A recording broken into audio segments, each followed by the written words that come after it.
The day ended as it always did, with the scent of cooling bread giving way to the damp chill of the evening. Elias swept the last of the flour dust from the floorboards, the familiar rasp of the broom a lonely rhythm in the quiet of his bakery. His life was a loop of simple actions. Stoke the fire, knead the dough, bake the loaves, sweep the floor. He sold just enough to the few trappers and woodsmen who passed on the old trade road to buy more flour, more yeast, more firewood. It was a small life, sealed off from the world by the shadow of the Broken Tusk Mountains and the deeper shadows of his own past. He banked the embers in the great brick oven, the heart of his small world, ensuring a warm core would remain until the pre-dawn dark. Outside, a cold autumn rain had begun to fall, turning the path to black sludge and drumming a sombre tattoo on the roof. It was a good night to be indoors, to be warm, to be alone. Solitude had once been a punishment. Now it was a habit, a thick cloak he wore against the memory of a fuller, louder life that had been silenced by plague. He had been a baker then too, in a town bustling with life. He had been a husband, a father. Now he was just Elias, the baker at the edge of nowhere. He took the heavy metal bucket of ash and cinders from beside the oven. It was his final chore. He unbolted the thick oak door at the back of the shop, the one that opened onto a small, muddy yard, ending abruptly at a line of dark pines. The wind hit him at once, carrying the wet smell of pine and cold earth. It pushed him back a step, and he gritted his teeth, leaning into the task. He dumped the ash in the usual spot, a grey mound that the rain immediately began to flatten and darken. As he turned to go back inside, a movement in the deeper shadows by the woodpile caught his eye. He froze. It was not a deer or a fox. It was too large, too still. His heart hammered against his ribs. Bandits, maybe, or worse. The tales told by the trappers were full of things that lived in the mountains, things that did not like the company of men. He backed away slowly, his hand reaching for the iron handle of the door. Then the shape moved again, shifting into a patch of weak moonlight that broke through the clouds. It was an orc, a female. He had never seen one up close. She was hunched over, her powerful frame coiled in what looked like pain. Her armor was a mess of battered leather and dull, dented iron plates. One arm was held tight against her side, and as he watched, paralyzed, she did something that stopped the breath in his lungs. She clawed at the muddy ground, scooping up a handful of wet dirt and black grit. With a low groan, she pressed the filth into a dark, gaping wound on her other forearm.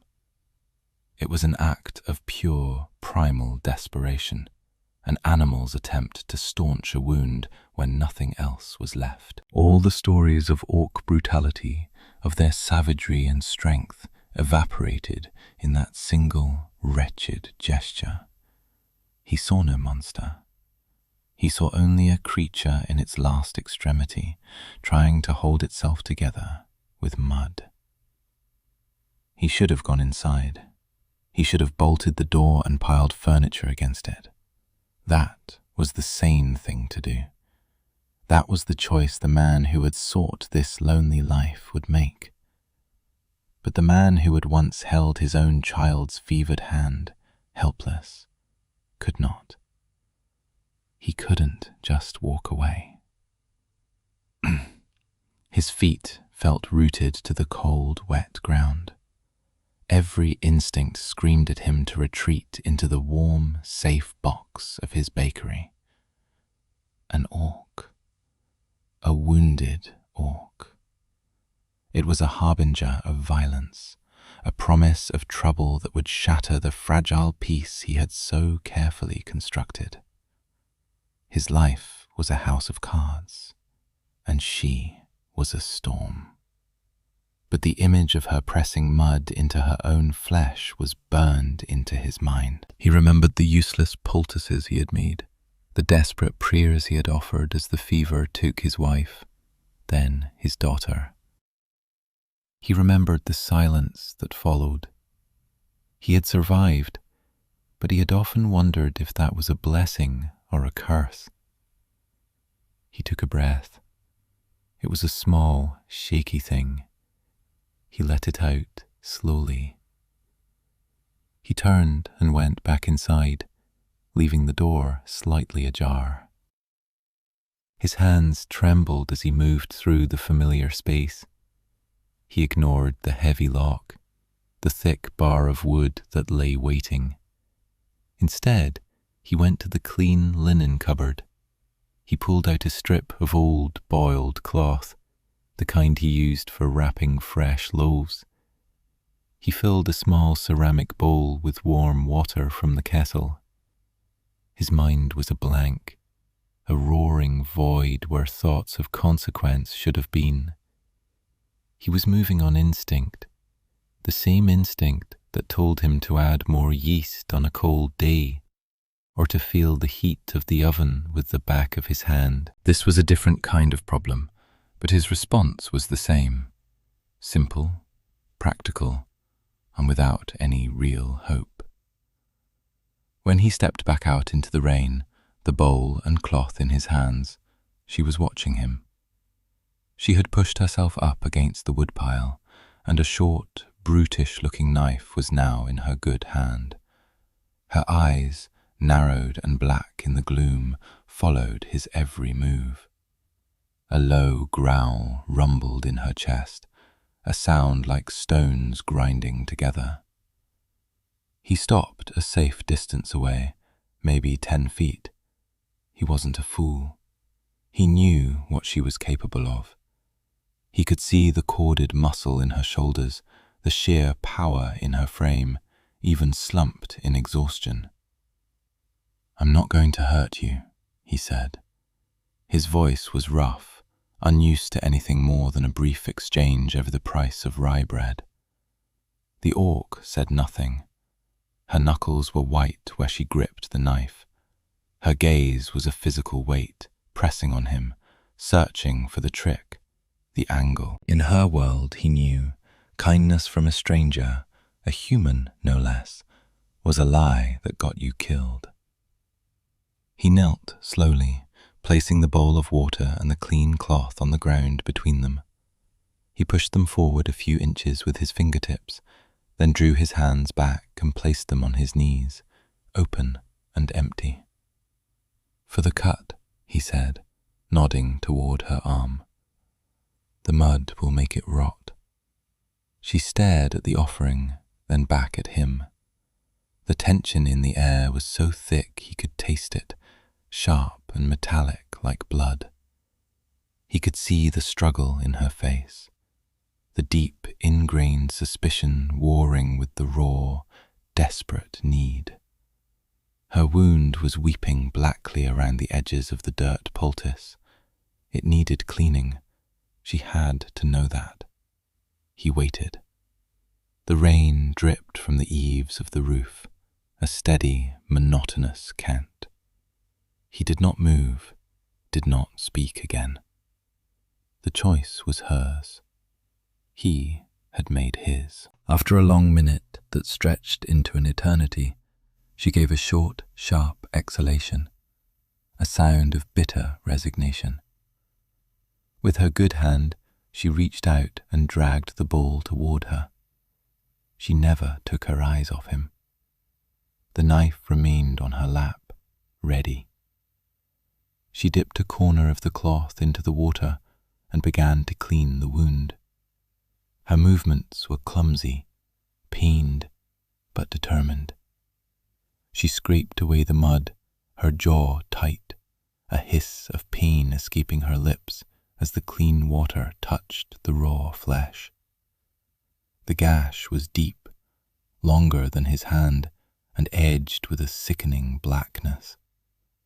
Elias stayed where he was, kneeling in the mud, the cold rain soaking through the knees of his trousers. He watched her tend to herself, a fierce, stubborn pride in every motion.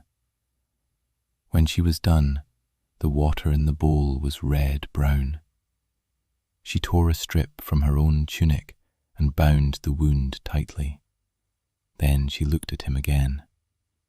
The hostility in her eyes had not vanished, but it was banked, like embers under ash. "Inside," he said, his voice quiet but firm. "It's warm." He stood up slowly, never turning his back on her, and walked to the open door. He stepped over the threshold and waited, his silhouette framed by the warm light of the bakery. He didn't know if she would follow. He didn't know if he was inviting his own death into his home. He only knew that leaving her in the rain was not an option. She rose to her feet, a staggering, difficult motion. She leaned heavily against the wall for a moment, her breath coming in ragged pants. Then, clutching her wounded side, she limped through the mud and across the threshold into the warmth. The smell of wet earth, iron and blood followed her in. He closed the door, but he did not bolt it. She stood just inside the room, a wild, wounded thing brought into a place of quiet domesticity. Her eyes darted around the bakery, taking in the flour-dusted sacks, the long wooden kneading trough, the great brick curve of the oven. She looked like a wolf in a sheepfold, tense and ready to tear everything apart. The air crackled with her suspicion. "Why?" she rasped. The single word was a challenge, a demand. Elias didn't have a grand answer. He shrugged, a gesture that felt small and inadequate. "You were hurt." He walked over to the hearth, where a small fire still burned, and added a few logs. He didn't look at her, giving her space, letting the heat and the smell of baking bread do their work. He moved with the slow, deliberate pace of his daily routine. He scooped broth from a pot kept warm by the fire into a mug and set it on the small, sturdy table in the center of the room. He added a small loaf of day-old bread beside it. "Eat," he said, his back still to her. "Then you can rest." He busied himself with cleaning the mixing bowl from his evening preparations, his movements methodical. He could feel her watching him, feel the intensity of her stare on his back. He heard the scrape of the chair as she cautiously sat, heard the soft tear of bread, then the sound of her drinking the broth, fast and hungry. He finished his cleaning and turned. She had devoured the bread and drained the mug. Her hands were wrapped around the empty ceramic, as if drawing the last of its warmth into her. There was another deep cut on her side, he saw now, a dark stain spreading across the tunic beneath her armor. It looked worse than the one on her arm. "That needs looking at," he said, his voice flat. It wasn't a question. She tensed, her hand dropping to the hilt of her knife, which she had laid on the table. "I can manage." "No," he said, just as flatly. "You can't. You can't even see it." He went to the cupboard again, this time retrieving a needle, thick thread, and more clean cloths. He was no healer, but he had stitched up enough flour sacks to know the basics of closing a gap. He approached the table and set the items down. He didn't try to get closer. "Your armor," he said. "Take it off." Her eyes narrowed to slits. It was a test, a demand for a profound level of trust she did not have. To be unarmed and unarmored in a stranger's house was suicide. He could see the calculus of survival running through her mind, but he could also see the exhaustion, the deep weariness that went beyond the body, the simple, overwhelming need to stop fighting for just 1 hour. He held her gaze, his own expression impassive. He was a baker. He had soft hands, a dusting of flour in his eyebrows. He was not a threat, and they both knew it. The absurdity of the situation was almost laughable. "Lady, if I had tricks, I wouldn't live like this." Finally, with another one of those sharp, resigned breaths, she began to unbuckle the mismatched pieces of her armor. It was a slow, agonizing process. Her left arm was stiff, and she winced with every movement. The leather creaked. The iron plates clattered onto the floor with a sound that was shockingly loud in the quiet bakery. When she was done, she sat in her simple tunic, looking smaller, more vulnerable, but no less dangerous. The wound in her side was a long, ugly tear, crudely stitched in a few places with what looked like sinew. The stitches had broken. He said nothing. He simply pulled up a stool, dipped a cloth in the warm water, and began to clean the wound. She flinched when he touched her, a sharp intake of breath, but she did not pull away. Her body was rigid as stone.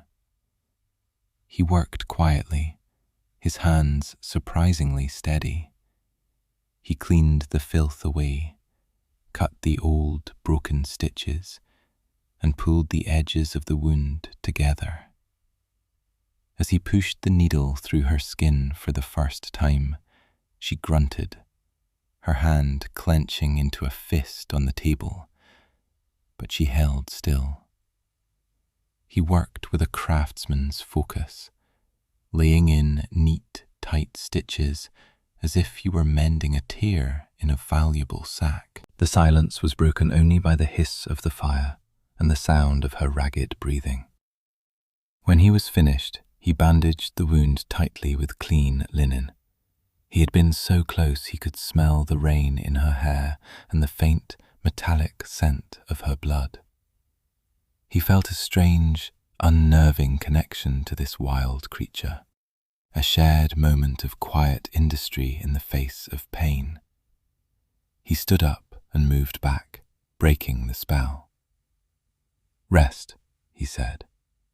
He pointed to a low cot in the corner where he usually took short naps between proofing and baking. "I have to work." She watched him for a moment longer, her expression unreadable.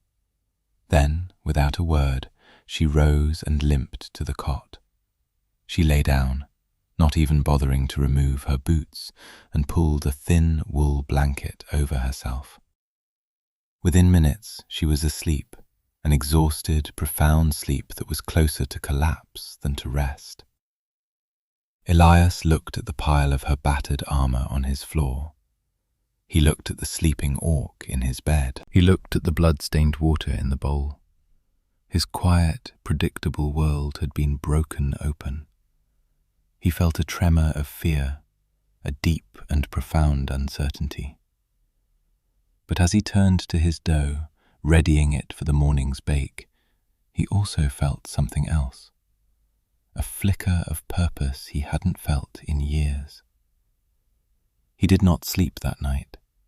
He worked, the familiar rhythm of kneading and shaping a comfort in the strange, tense silence of the bakery. He kept the fire stoked, feeding it logs throughout the night, chasing the chill from the room. He found himself glancing over at the cot, at the steady rise and fall of her chest. She slept like the dead, never stirring. The next morning he expected her to be gone. He imagined waking to find the cot empty, the only evidence of her presence the pile of armor and the memory of a strange, violent night. It would be for the best, a clean break, a return to his solitude. But when the first grey light of dawn filtered through the window, she was still there, not on the cot, but awake. She was by the back door, staring out the small window at the rain-soaked trees. She had already been up for some time, he guessed. He moved to the oven, his joints stiff from the sleepless night, and began his morning routine. He didn't speak to her. He wasn't sure what to say.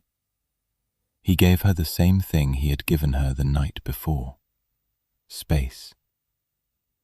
He was pulling the first batch of loaves from the oven, the glorious smell of hot bread filling the room, when he noticed it.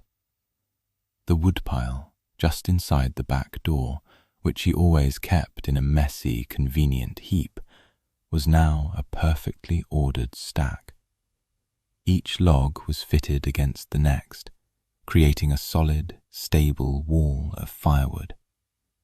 It was efficient, practical, and utterly unlike the way he did it. He looked from the woodpile to her. She was watching him, her expression neutral. She gave a slight, almost imperceptible nod toward the wood. It was an acknowledgement, a contribution. It was, he realized, a thank you, spoken in the language of work. He nodded back, a silent acceptance. He placed a hot loaf on the table, along with a small wedge of hard cheese he saved for himself, an offering. She came to the table and ate, her movements less frantic than the night before. And so a routine began, as fragile and unspoken as their first encounter. He would bake.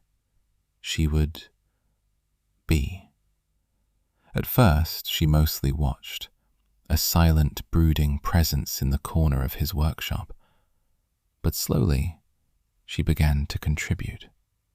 She was strong, impossibly so. She would haul the 50-pound sacks of flour from his storeroom as if they were pillows. She cleaned the heavy stone mixing trough with a scouring efficiency that left it gleaming. She split firewood with a few economical swings of his axe, her movements precise and powerful. She never spoke of her past, and he never asked. They communicated in the shared language of labor. He would tap a barrel of water that needed refilling. She would heft it to the well and bring it back brimming. She would watch him mend a broken chair leg, and the next day he would find his dull axe head sharpened to a razor's edge. They orbited each other in the small space of the bakery, two solitary creatures finding a strange, silent rhythm. Her name, he learned, was Gracia. It came out one evening as they sat by the fire, the day's work done. He was mending a tear in his apron, and she was methodically oiling the leather straps of her armor, which he had helped her repair. The iron plates which he had hammered straight were stacked neatly beside her. "Elias," he had said, mostly to the fire. It felt strange to say his own name after so long. She looked up from her work, her hands still. "Gracia," she replied, her voice a low rumble. It was a start. A few nights later he found himself talking.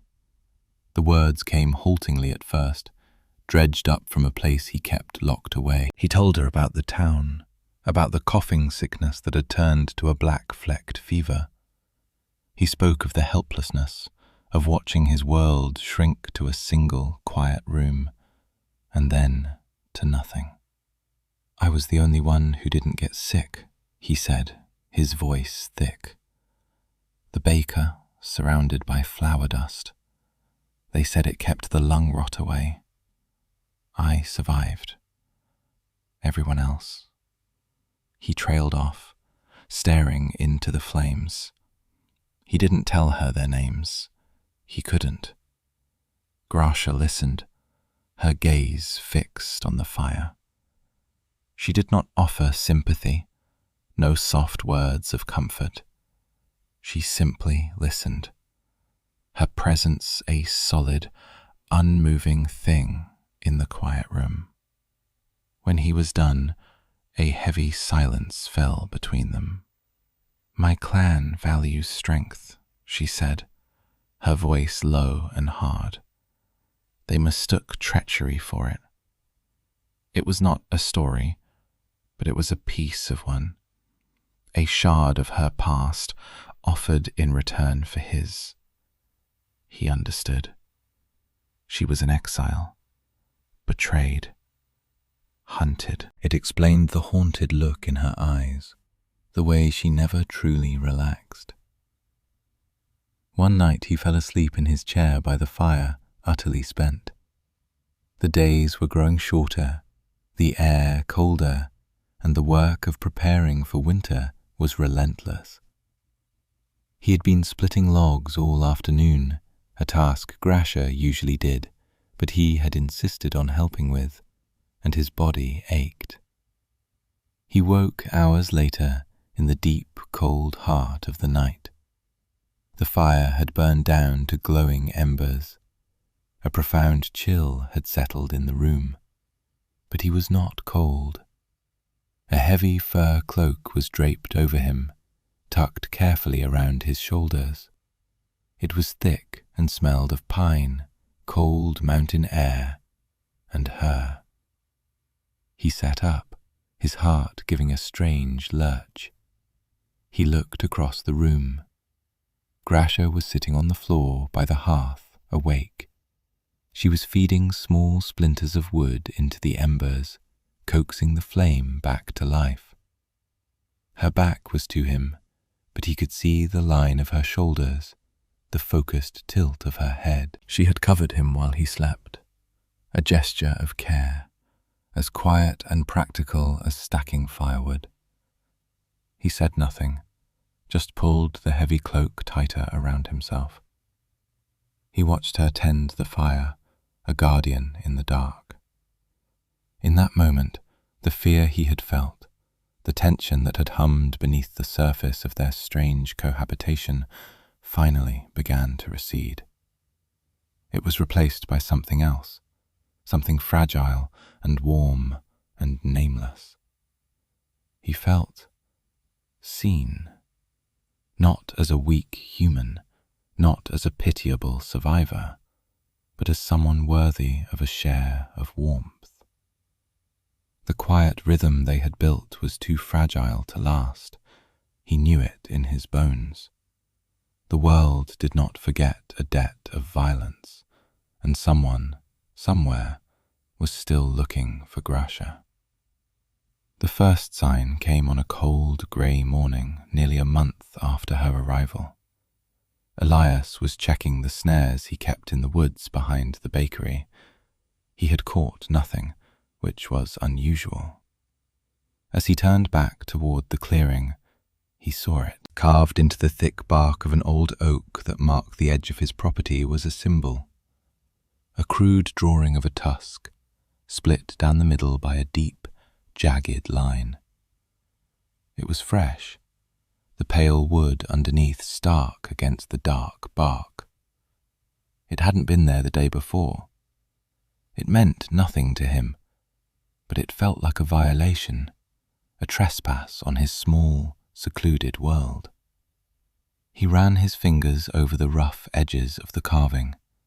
A chill that had nothing to do with the morning air crept down his spine.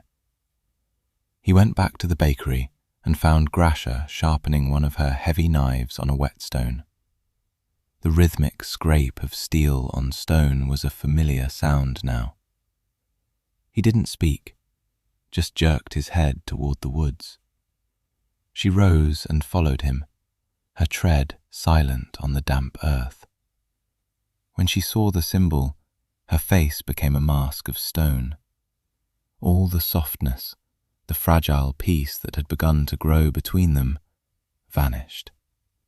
Her hand went to the hilt of the knife at her belt. "What is it?" he asked. "A marker," she said, her voice a low growl. "A scout's brand. Garox." The name hung in the air between them, heavy and cold. Garok, the source of her betrayal, the reason she was here. "They know," she said. It was not a guess, it was a certainty. "They know I'm close." The next few days were filled with a tense, suffocating silence. The easy routine was gone, replaced by a constant vigilance.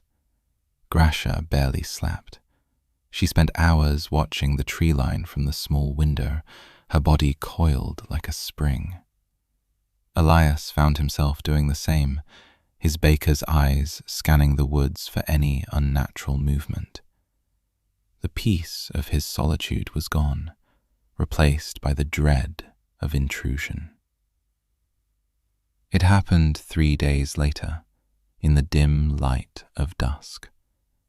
Elias was barring the front door for the night when he heard it. Not a sound exactly, but a feeling, a shift in the air. He turned to Gracia, who was standing by the hearth, her hand already on her sword, which she had taken to wearing at all times. She had heard it too. Then the sound became clear, the crunch of boots on gravel, the low murmur of guttural voices. "3 of them," Gracia whispered, her eyes fixed on the door. "From the front." Elias's blood ran cold. His hands felt numb. This was it. The storm had arrived. A heavy fist pounded on the door, making the thick oak shudder in its frame. "Oi, in the hut!" The voice was deep, coarse, and full of an arrogant confidence. Elias looked at Gracia. Her face was grim, her eyes narrowed. "Stay back," she commanded. But he couldn't. This was his home. He moved to stand near the door, his heart hammering a frantic rhythm against his ribs. He grabbed the only weapon he could think of, his baker's peel, a long wooden paddle with a heavy flat end used for sliding loaves into the oven. It felt absurdly flimsy in his hands. "Who's there?" he called out, his voice shaking. A harsh laugh answered him. "Just looking for a lost pet, a female of our clan. Seen her? Big, ugly, answers to her name being beaten out of her." The casual cruelty of it stole Elias's breath. He glanced at Gracia. Her expression was murderous. "There's no one here," Elias said, trying to keep his voice steady. "I'm just a baker. Please, leave." "We'll see for ourselves," the voice grunted. There was a splintering crash as a heavy boot kicked the door. The wood groaned, but the bar held. Another kick, and the frame began to splinter. "The back," Gracia hissed, already moving. "They'll circle around." Elias's mind raced. His small bakery was a trap. 1 door in the front, 1 in the back. No other way out. He followed her as she unbarred the rear door, peering out into the deepening twilight. Sure enough, a 3rd figure was moving through the trees toward the back of the building. "When they break the front, I'll take the 2, she said, her voice low and tight with controlled violence. "You stop that one. Just slow him down." Slow him down? Elias looked at the peel in his hands. He was a baker. He made bread. He was about to face an orc warrior with a wooden paddle. There was another tremendous crash from the front, and the door burst inward, torn from its hinges. 2 massive orc males filled the doorway, their shapes silhouetted against the dying light. They were huge, clad in rough iron and black fur, carrying heavy, cleaver-like swords. They grinned, showing yellowed tusks as they saw Grasha. "There she is," one of them growled. "Gorok will be pleased." Grasha didn't wait for them to come to her. She launched herself forward, a blur of motion. Her sword sang as it left its sheath, and she met the first orc with a clash of steel that echoed like a thunderclap in the small room. Elias didn't watch. He scrambled out the back door, his heart in his throat. The third orc was just rounding the corner of the building. He was bigger than the other two, a mountain of muscle with a scarred, brutal face. He saw Elias and laughed, a deep, rumbling sound of contempt. He dismissed him as nothing, a soft, human obstacle, and started to push past him toward the door. That was his mistake. Elias didn't try to fight him. He reacted like a worker in his own space. The orc's path took him right past the stack of firewood. Elias shoved the baker's peel hard against the perfectly stacked wall of logs Grasha had built. The entire stack, hundreds of pounds of wood, collapsed outward in an avalanche of heavy logs.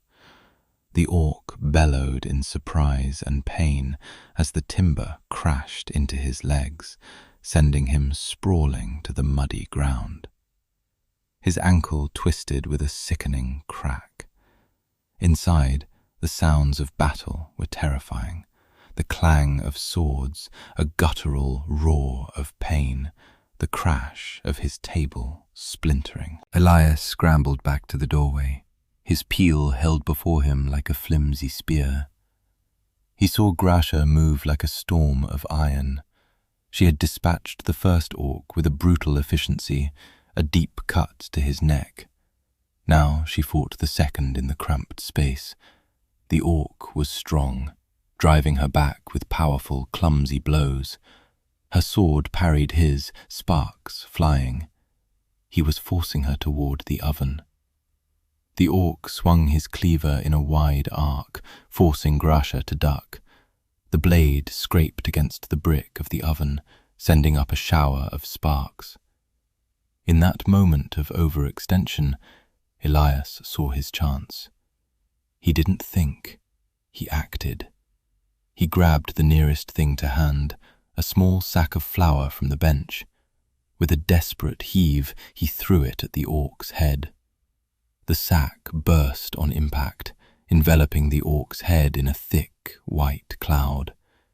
The orc roared in confusion, sputtering and blinded, clawing at his face.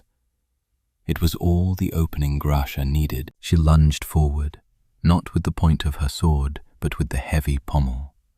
She brought it up in a vicious arc that connected with the orc's temple.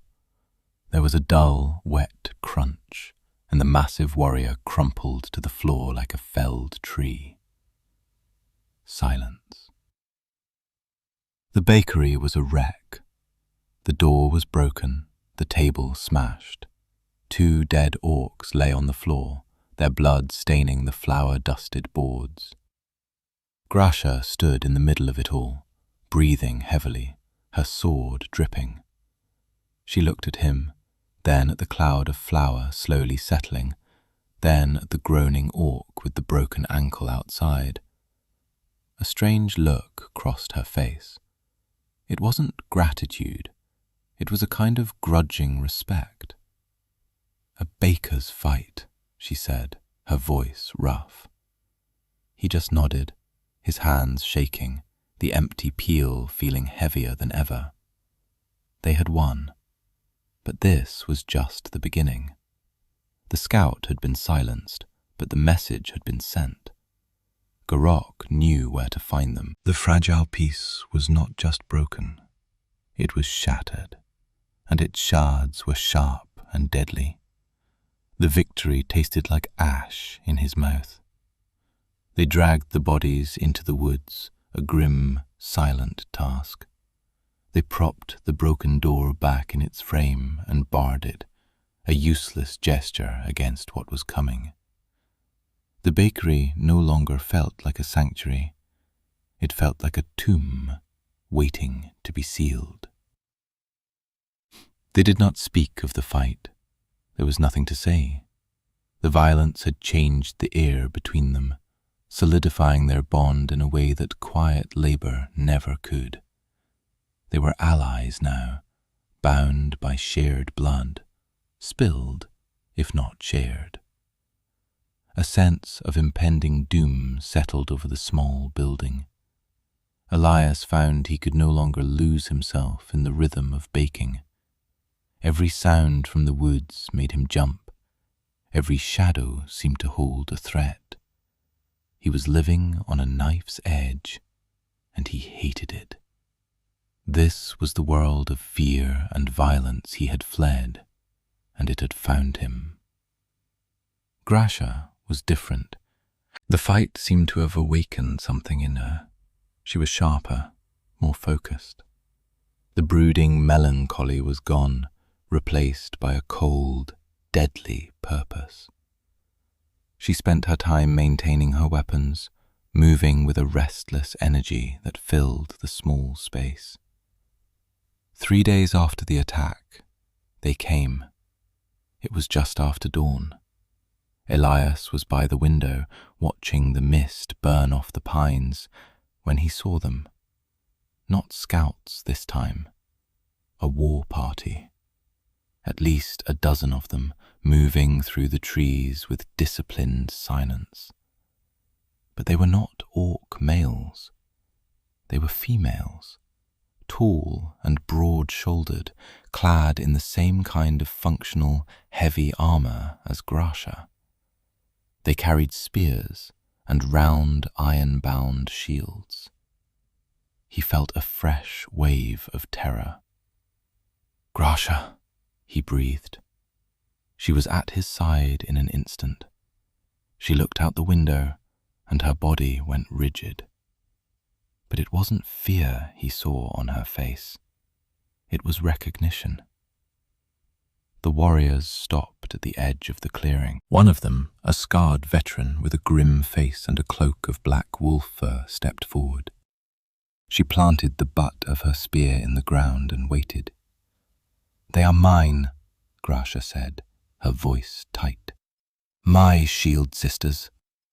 Before Elias could process this, Gracia unbarred the broken door and stepped outside. She walked to the center of the muddy yard, her head held high, her hand resting on the pommel of her sword. She was no longer a refugee hiding in a bakery. She was a commander.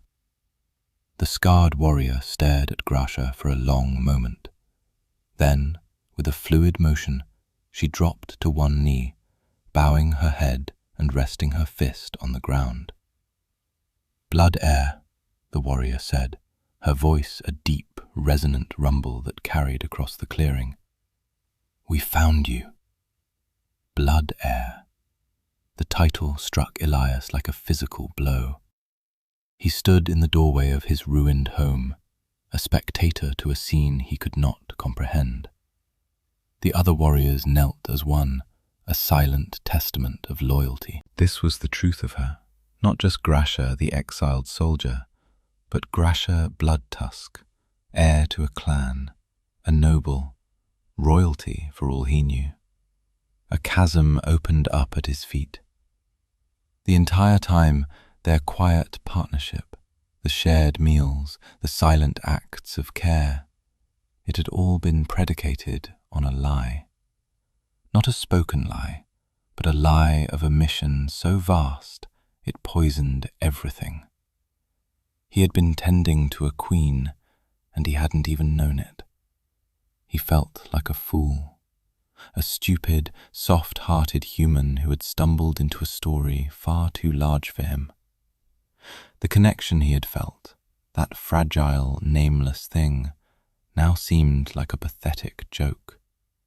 She wasn't his partner. She was his superior, in a way he couldn't even measure. He was the help, the servant, the pet, just as the dead orc had sneered. The pain of it was a sharp, bitter thing. It was worse than the fear. It was the sting of betrayal, of being made small. Grasha spoke with her warriors in their harsh, guttural tongue. He didn't understand the words, but he understood the tone. Orders were being given, reports received. Garok was not far behind. His main force was marching south. They had days, maybe less. When she was done, she turned back to him. Her face was set, her expression that of a leader weighing tactical decisions. The woman who had stacked his firewood and slept by his hearth was gone. "Elias," she began. "Blood heir," he cut her off, the title tasting like acid on his tongue. He couldn't keep the bitterness from his voice. She flinched, just slightly. It was the first sign he had seen that she understood what this revelation had done to him. "My title is not my name," she said, her voice softer. "It is to them," he said, gesturing to the kneeling warriors.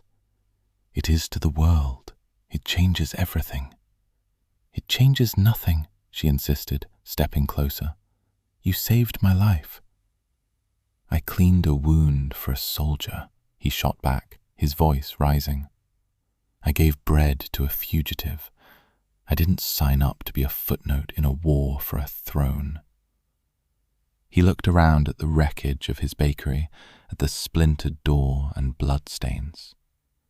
"This was my home, my quiet place. You brought your war here." The accusation hung in the air. He saw the hurt in her eyes then, clear and deep. It mirrored his own. Before she could answer, a horn blast echoed from the mountain pass, a deep, mournful sound that rolled down the valley. It was a sound of arrival, a sound of doom. Grasha's head snapped up. Her shield sisters were instantly on their feet, forming a defensive line.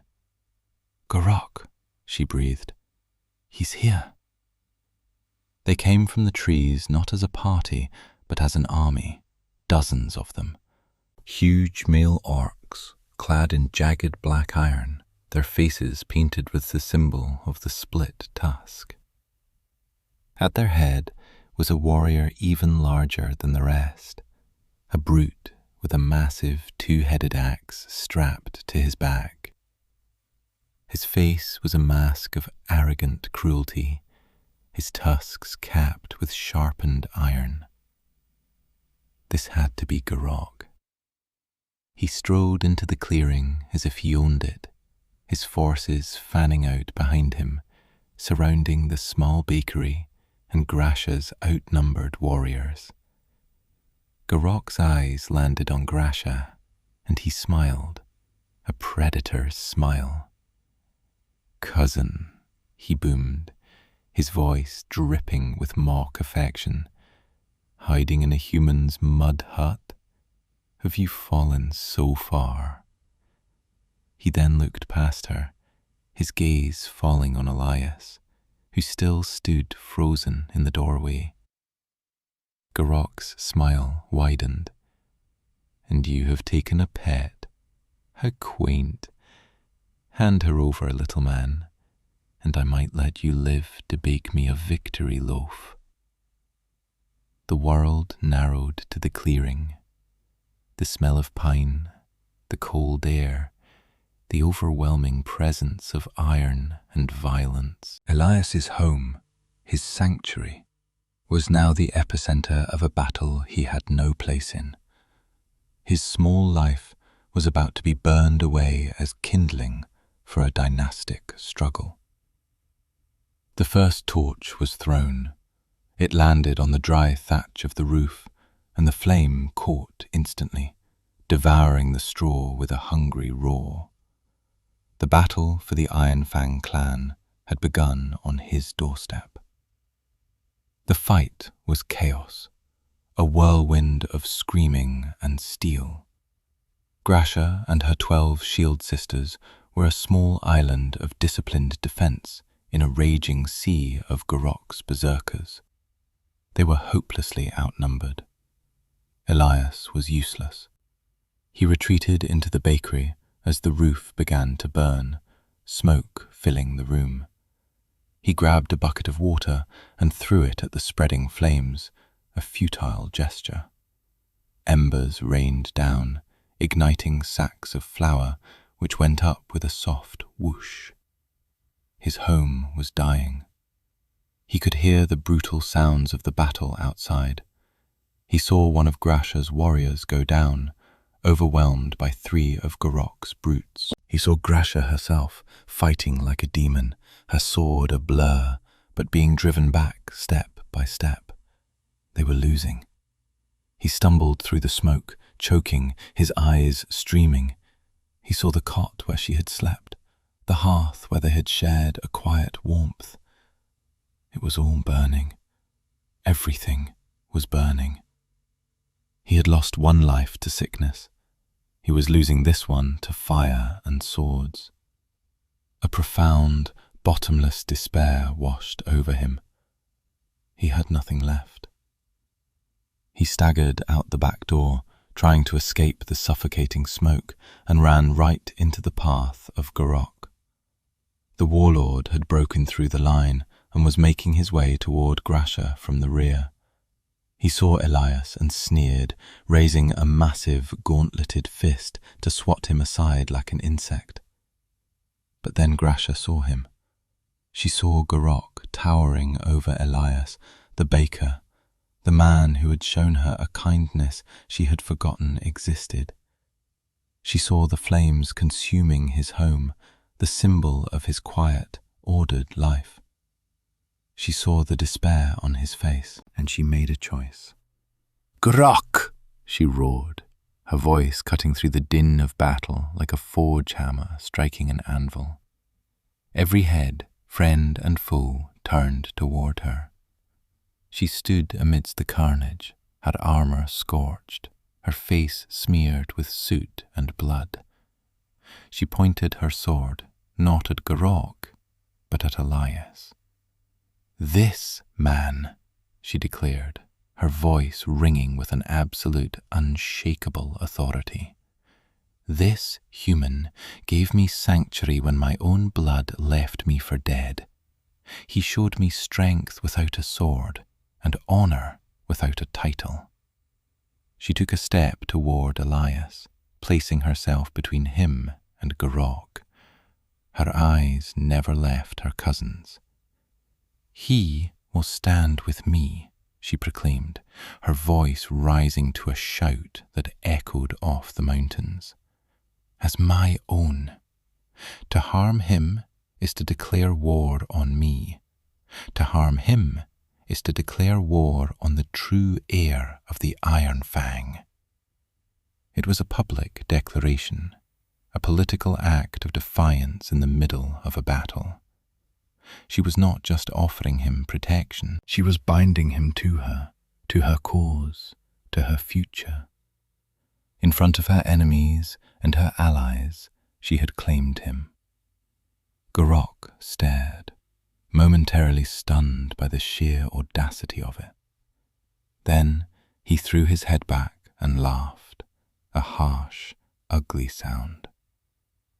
"You would throw away your birthright for a soft pink baker? You are weaker than I thought." But her warriors were not laughing. They saw the fire in their leader's eyes. They heard the conviction in her voice. Her declaration was not a sign of weakness. It was a defiant statement of her values. This was the leader they had chosen to follow.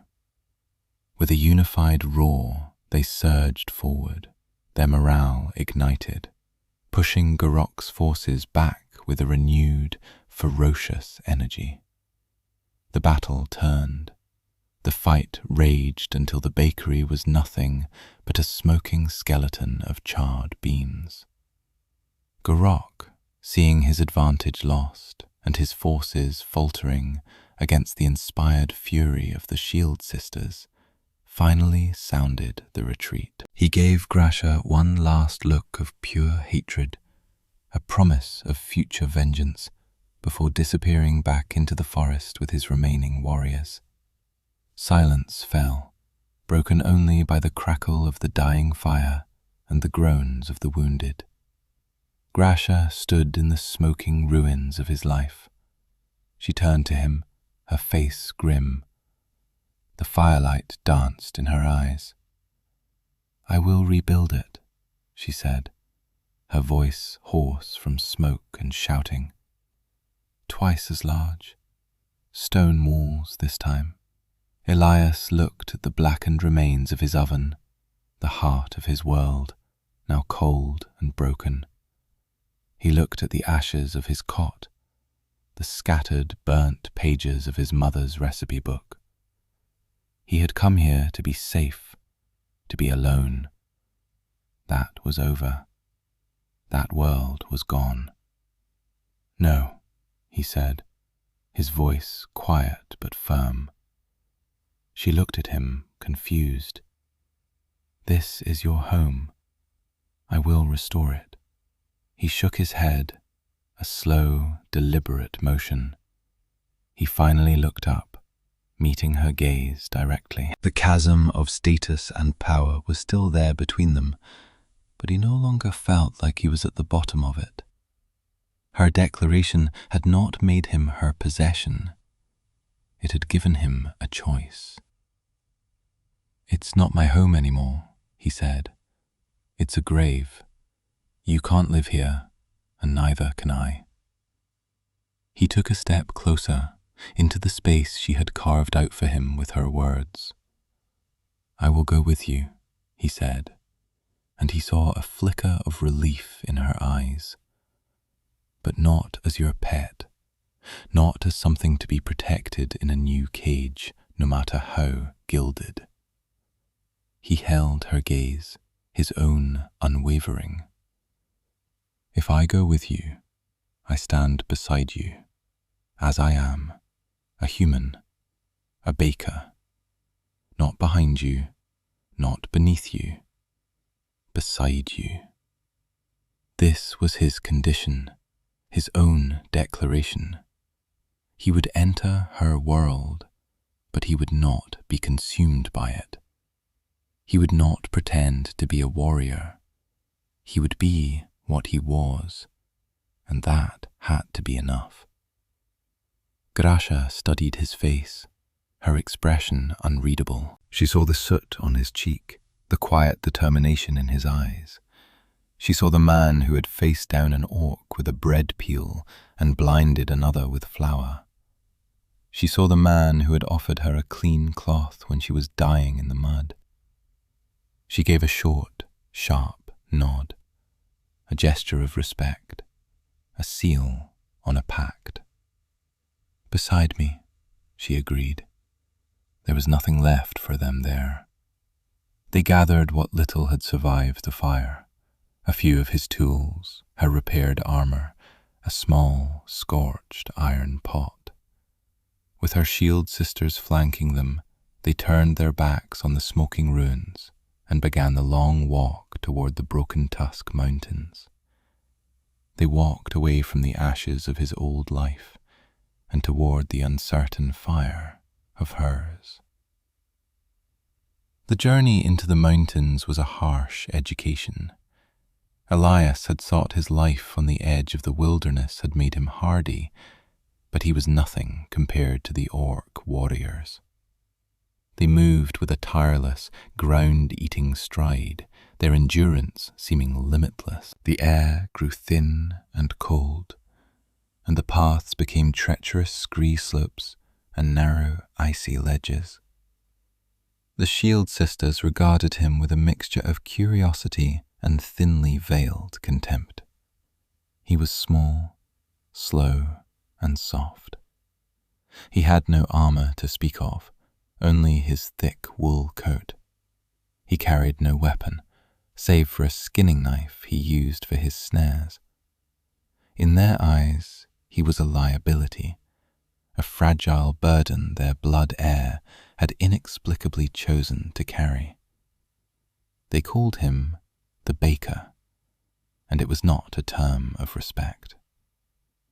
He did not try to earn their approval in their way. He could not match their strength or their stamina, so he relied on his own. When they made camp, the warriors would start a large, smoky fire, their focus on raw heat.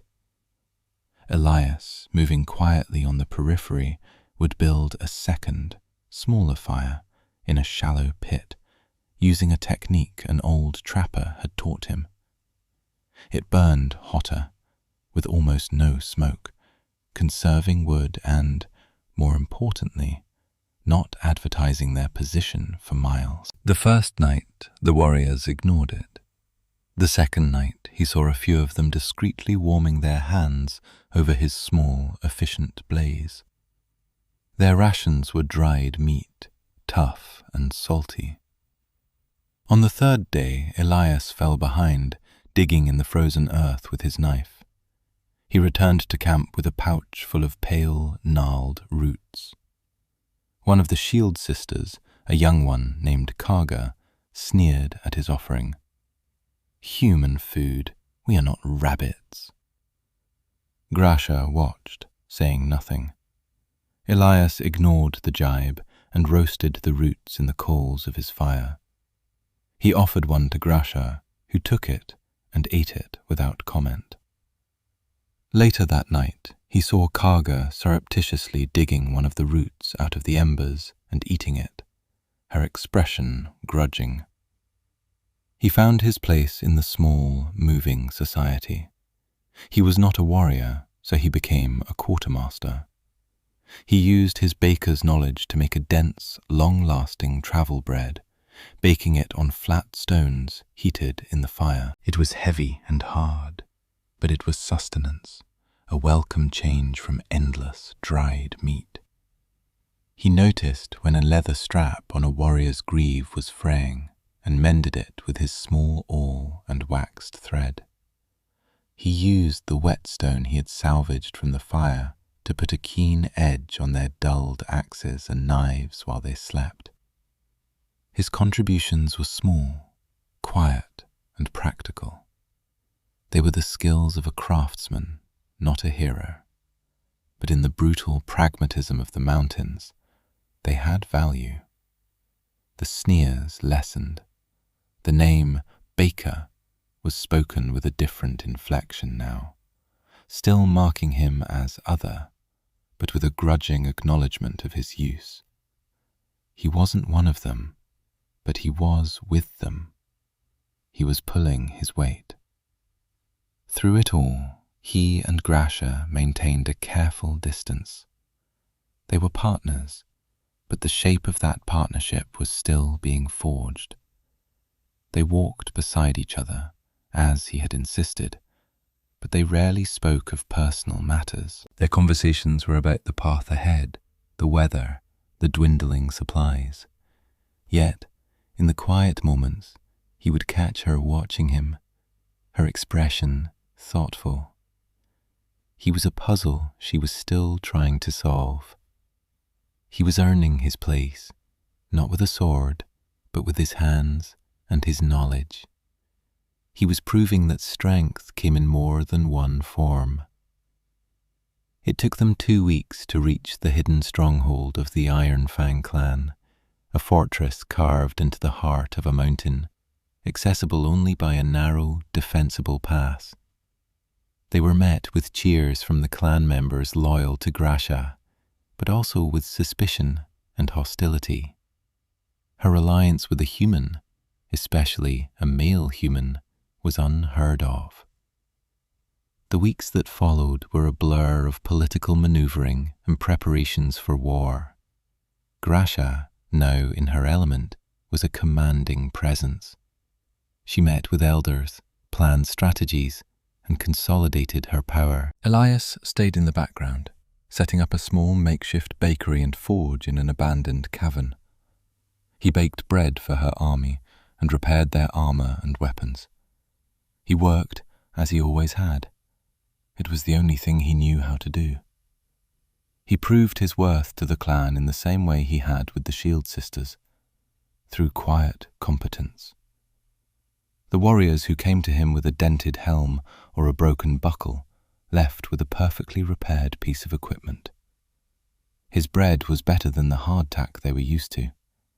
He became a fixture, a strange but useful part of the stronghold. The baker. He was no longer just Grasha's human. He was the clan's baker. The final confrontation with Garok came not as a siege, but as a challenge, a ritual duel for leadership. It was fought on a high, wind-swept plateau before the assembled clan. Elias watched from the crowd, his stomach in knots. He saw Grasha, clad in the heavy ancestral armor of the blood heir, face her cousin. The duel was brutal, a clash of titans. Grasha was faster, more skilled. Garok was stronger, more savage. But in the end, her training and discipline won out. She disarmed him, her sword at his throat. She had won. She was the chieftain. A new equilibrium settled over the clan and over them. Grasha was now the undisputed leader, burdened with the immense responsibility of her people. Elias was her baker, her armorer, her quiet counsel. He had a place. He had a purpose. One evening, months later, he went to her chambers. They were not chambers in a human sense, but a large stone cavern, warmed by a great fire pit and decorated with ancient banners. She was preparing for a council with the other mountain clans, a crucial meeting to secure alliances. She stood before a polished shield that served as a mirror, her shield sisters helping her into her ceremonial armor. It was a magnificent suit of black iron and silver inlay, heavy and imposing. It was the armor of a chieftain. He waited quietly until the others had left. She turned to him, a question in her eyes. "Is the bread for the journey ready?" "It is," he said. But that wasn't why he was there. He walked over to her, his eyes falling on the intricate pauldrons on her shoulders. He saw it instantly, a small detail no one else would notice. A leather buckle, holding a crucial plate in place over her collarbone, was frayed. The leather was old, worn thin from use. It would not hold in a real fight. He didn't say a word. He reached into the leather pouch at his belt and took out a small, sharp knife, a roll of new leather strapping, and his stitching awl. He stepped closer, into her space. She stood perfectly still, watching him. His hands moved with practiced dexterity. He carefully cut away the old, worn strap. He measured a new piece, punched holes with his awl, and began stitching it into place. His movements were deft and economical, the work of a craftsman who knew his trade. It was a quiet, intimate act, a mirror of that first night when he had stitched her wound in the warm light of his bakery. Then she had been a stranger, and the air had been thick with suspicion and pain. Now she was the leader of her people, and he was her partner. The silence was not tense, it was comfortable, filled with an unspoken understanding. When he was finished, he tested the new buckle. It was strong and secure. He looked up and met her eyes in the reflection of the shield. "It will hold," he said. She reached up, not to the armor, but to him. Her large, calloused hand rested gently on his cheek. Her touch was warm. "I know," she said, her voice soft. He was Elias the baker. He had lost everything, and in the ashes he had found a new life. Not a life of quiet solitude, but one of purpose, of partnership. He was not a warrior. He was not an orc. He was a man who knew how to mend things that were broken. And he was standing beside his queen.